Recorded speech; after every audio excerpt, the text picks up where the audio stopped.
Hello and welcome to another episode of SEO Presso. My name is Björn Darko and today I'm speaking to the mighty Svetlana Stankovic, and she's the Director SEO at Global Savings Group. She used to be the Digital Strategy Director at Amplexer, and I had the very honor to work with her. She was working as an SEO team lead at Searchmetrics. She had different other roles, also was a long-term freelancing SEO consultant in Belgrade working for international clients. And I'm super happy that she's on the show. And today we are speaking about Google EAT.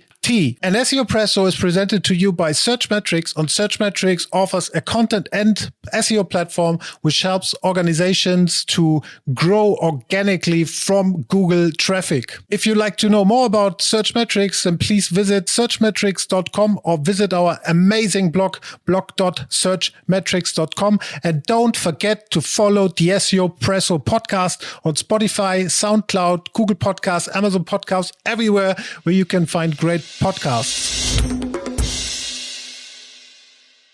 We are talking about Google's relationship to websites and especially about Google EAT. And I think EAT is actually known since 2014 already because it was also stated in Google Quality Rater guidelines. But I think since 2018 with the Google Medic update, it's officially also part of the Google update or Google algorithm.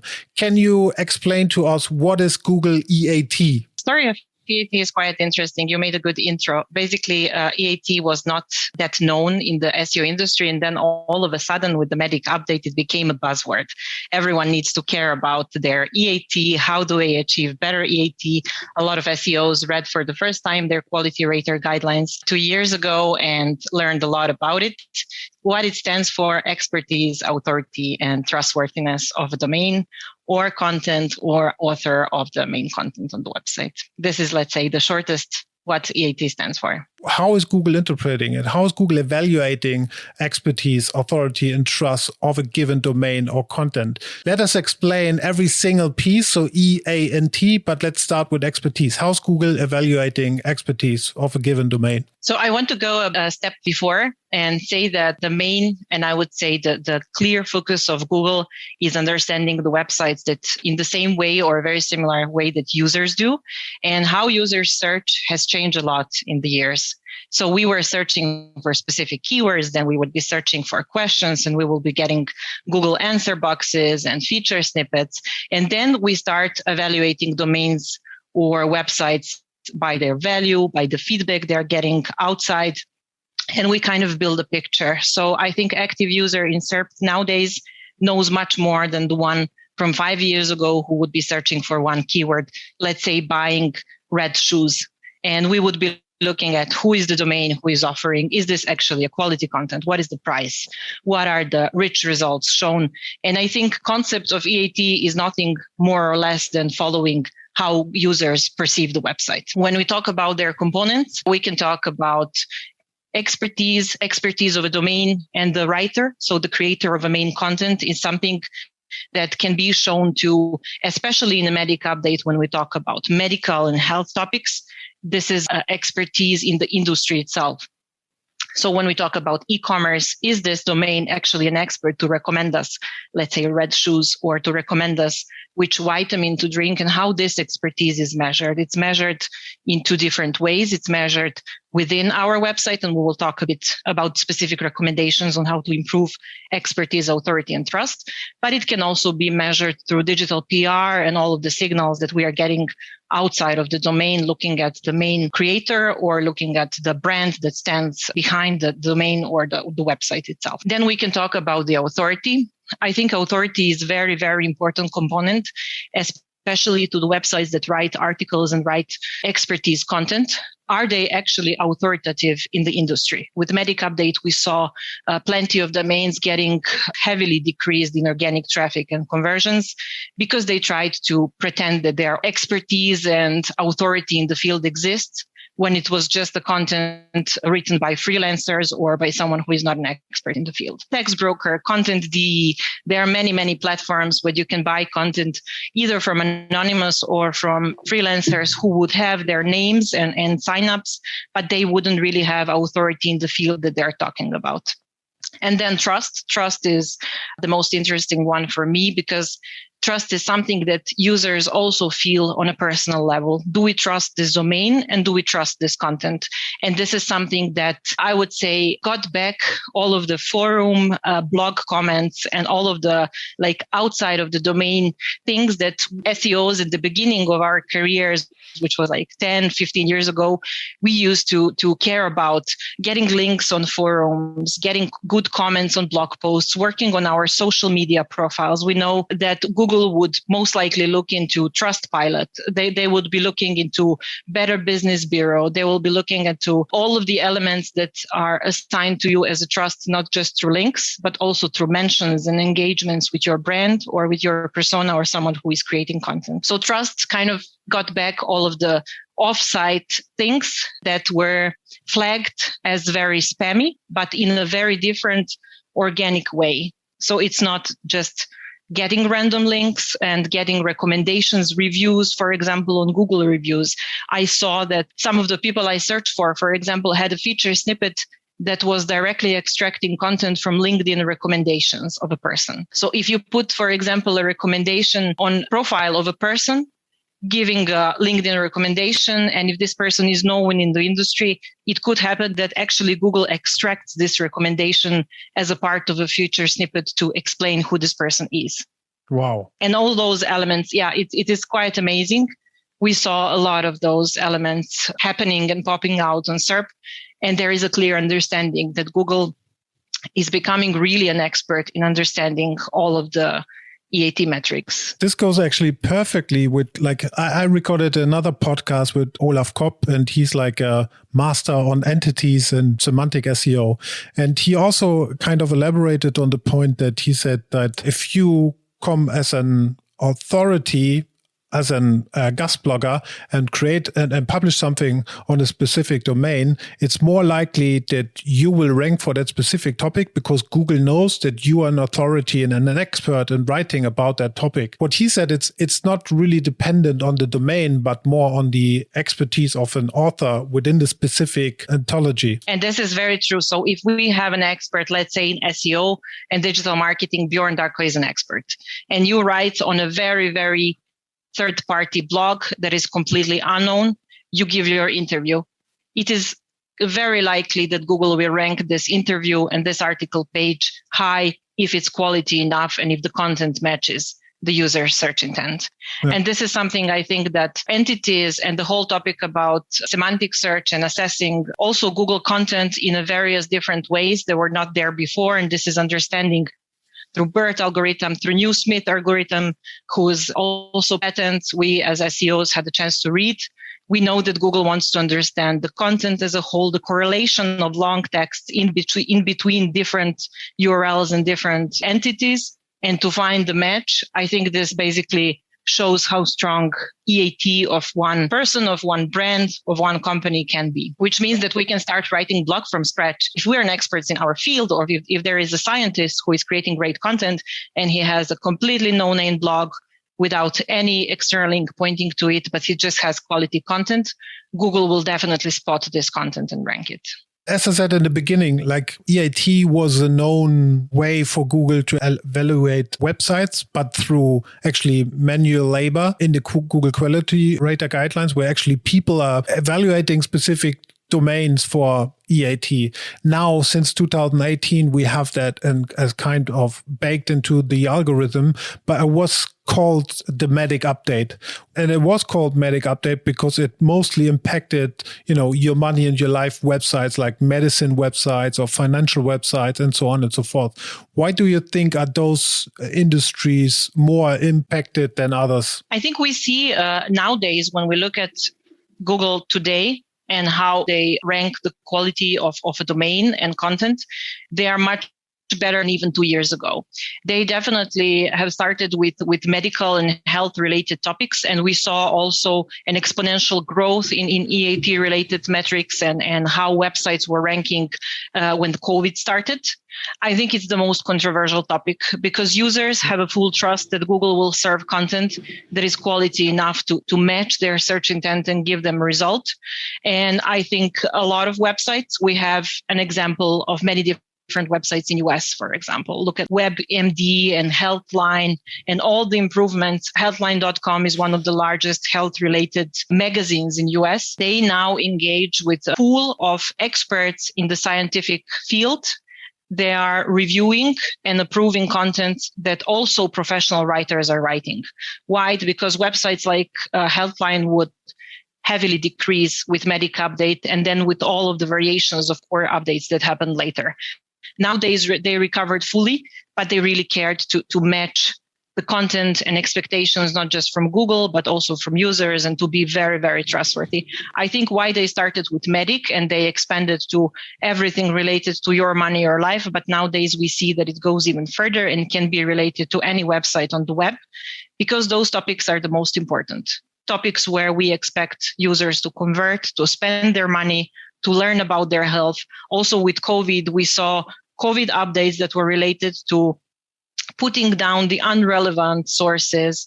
We also saw in social media, not just in Google, that Twitter and others, with the whole communication of Trump and his views on COVID, they started putting these disclaimers that this is not approved, or they are trying to distance themselves as social media or Google.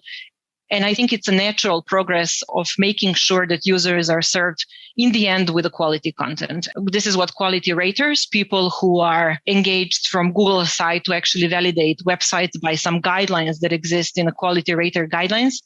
They are there to understand the quality of specific domain, and not just how quality it is, but also how dangerous and untrustworthy the information is. This is, I think, the core. Yeah. And why we are expanding further. And I think you brought a really nice example, because you could clearly see, especially on the COVID, so when Corona hit us all, how Google actually, has exchanged the whole SERP about Corona, which is also a beer brand SERP. And you could clearly see that, okay, you had some of the publisher, of course, because they constantly brought up news, but then you had very specific websites ranking Robert Koch Institute, Worldometer, like very authoritative websites for that specific topic, the government websites and so on and so forth. You couldn't actually see any kind of blog or any kind of personal website. It was just authority content, right? Exactly. It was not like that in the first days.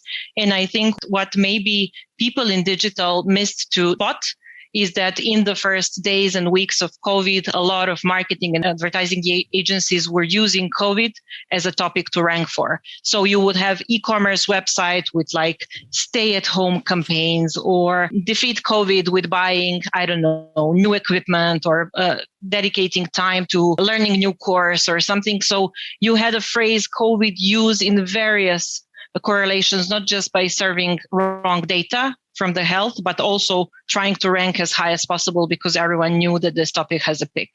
And this was a very dirty game that Google tried to basically stop by making sure that information that is very valuable to humankind and to whole global issue of a pandemic that we are dealing with, they try to basically solve this challenge that they had in SERPs. You said also an interesting thing where you said like it started with medical websites and also insurances and so on and so forth. But you also see now that it's developing into e-commerce and others. How is EAT handled in, for example, gamble websites or question and answer websites, especially question and answer websites? Like they are not experts. They're actually people, random people who give their opinion to a specific topic. So with Google AT, that would actually mean that those question and answer platforms, they would actually lose in rankings because there's no expertise in there. Am I correct? Yes and no, because I think looking at the expertise and authority, there are many things that user-generated websites can do. This is first, find their niche. Second, the same as I gave example to a Healthline, find the spot where they would use experts to answer the topics that are very crucial to their users. So if we would, for example, have a website like Quora, we would see oftentimes that on Quora, there are experts who are answering questions related to marketing, to tech, to many different industries, and finding this sweet spot where is like a place where we will have just a random chat and answer questions. Which color is the sun? Is it yellow or is it a bit orange? This is something where Google will probably not care that much how the answer on this topic would be. But then all of the user-generated content websites, or a majority of the large ones, were focusing on search volumes. And they try to rank for as many topics as possible, to tackle as many industries as possible. I think this digital strategy per se would not work in the future because they are tackling many your money, your life, or many topics that really have an effect for a real user who is reading and who will take this information as a trustworthy. So finding the sweet spot with having experts on your side who will answer these questions, even on forums.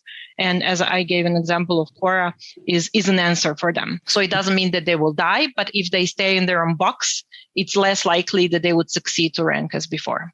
Would you say that publishing websites have a problem with EAT? I think publishing websites are websites that users are matching their search intent. Oftentimes they want to spend, we do search for real and authoritative information, and publishers will oftentimes interview and provide information from government, from health authorities, and so on. But there are other times where publishing websites are also offering entertaining and spending some free time and simply following gossip and following some information that is not very relevant. I think it will depend from publisher to publisher how they will access topic. If they have anonymous writers without any authority in the field writing about your money, your life topics, it's less likely that they would succeed in ranking and getting users to this page.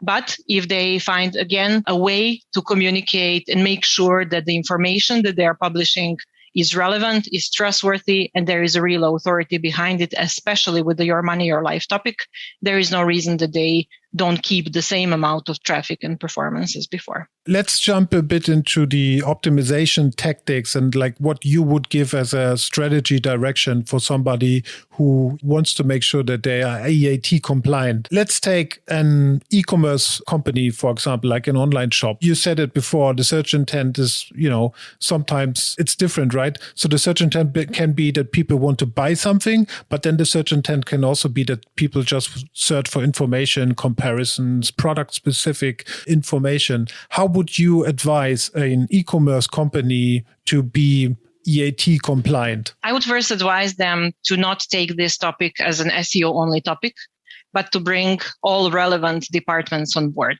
When I say all relevant departments, I, in the first hand, mean about marketing and brand marketing in special, understanding the brand relevance and strength in the industry and how this can be promoted through better communication of their user value, better communication of their story of their brand through the pages like a homepage, through About Us page, through the digital PR and all of the engagements that these brands will have. So this is on the first place, let's say, marketing effort.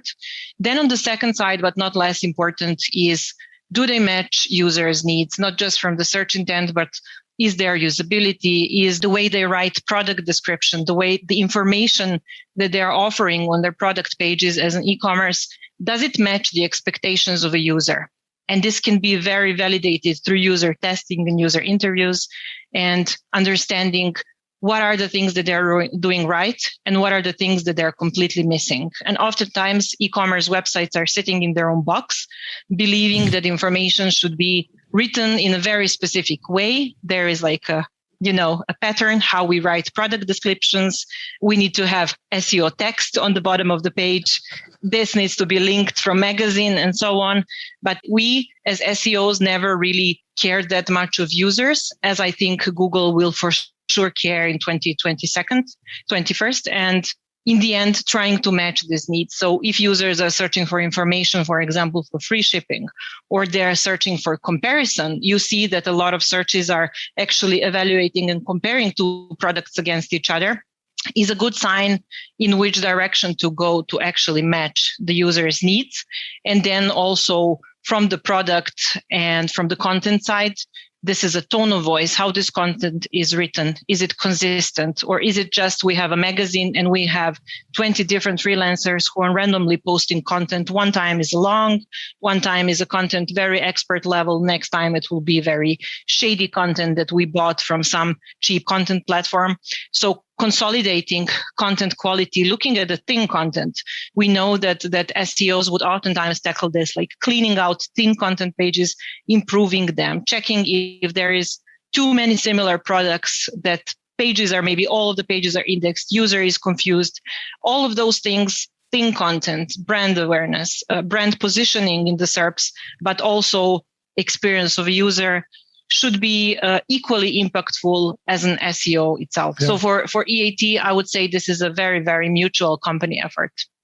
Yeah, it sounds like SEOs nowadays, they're taking over so much responsibility, which is actually not in their responsibility, right? We have the topic with user experience that we now also need to make sure that the checkout is seamless, that, you know, people get to what they want very, very fast without clicking through a huge jungle. Now also with EAT, I mean, we have to speak to marketing, we have to speak to the brand department, we also have to speak to product and so on and so forth. So it turns out that especially on EAT, SEOs are getting more and more into a role of an CEO actually, and trying to put together all the different departments to make sure that it's Google compliant and user compliant at the end, right? Exactly. And I think for EAT, what is also important is understanding business goals, because oftentimes these business goals would not be just related to organic. Maybe we have users that have royalty programs, and for them, CRM will be the most important department.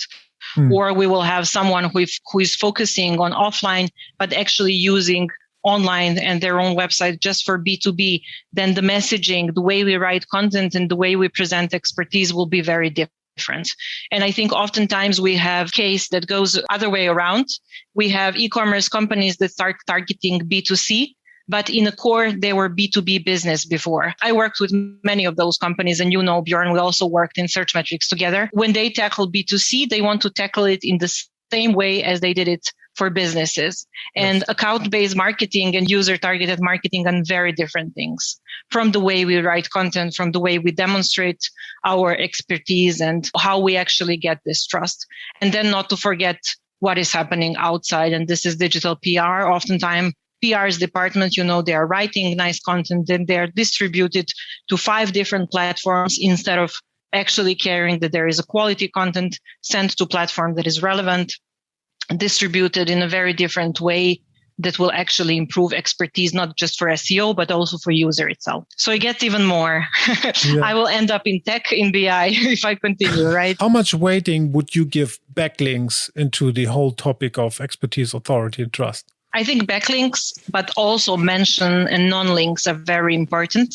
I read recently an article from Ren Fishkin. I don't know if you stumble upon it, where he's talking about the future of backlinks, that there will actually be no links, but Google will find other ways to measure the authority and trust that will send out from external sources.